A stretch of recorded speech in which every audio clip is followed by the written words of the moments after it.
Welcome into the latest ESPN headline. I'm Prim Saripapat. The New York Knicks' efforts to use Iman Shumpert as trade bait continues. The most recent trade talks involve the Boston Celtics with the hopes of acquiring Rajon Rondo. But just how good is Shumpert as trade bait, and what are the chances of this deal going through? Ian Begley can answer that for us. He is our New York Knicks writer for ESPNNewYork.com.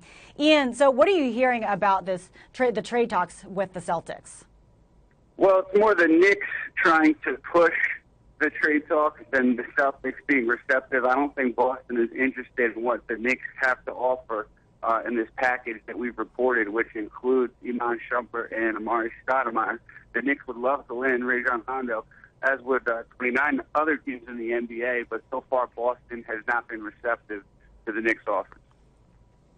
Now, much of these trade talks have been centered around Iman Shumpert, who reportedly underwent a second surgery on his left knee this past summer.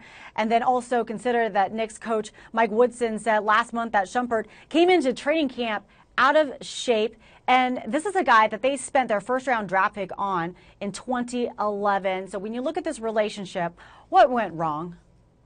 It's very interesting. It seems like Mike is extremely hard on Iman, and he isn't as hard on some of the other players. I think, the Knicks as an organization, and not necessarily Mike Woodson personally, were turned off by a couple of things that happened over the summer with Iman. Knicks wanted Iman to play in the Summer League. He ended up playing just one game in the Summer League and then left to make a promotional appearance overseas. And he also waited a while to have this most recent surgery, and I think that angered some in the Knicks organization. They felt like he could have had it earlier in the summer. So the relationship, not just between Mike Woodson and Iman Shumpert, but between the Knicks and Iman Shumpert, seems to be a bit frayed.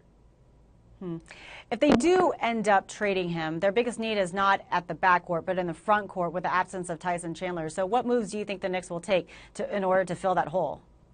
Well, they would love to do an Iman Shumpert for Kenneth Faried swap with the Denver Nuggets. Denver hasn't shown much interest in doing that straight up to this point. That may change as the Nuggets approach the trading deadline if they deem that they're not going to contend this season.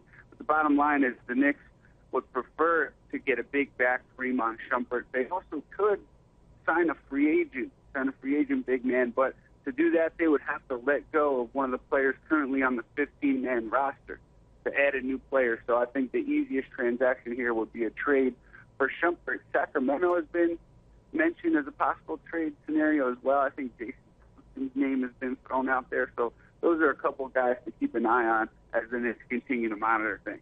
All right, we'll see what they do. Keep it logged on to ESPN.com as well as ESPNNewYork.com for all your Knicks needs. Ian Begley, thanks a lot for your time and insight today.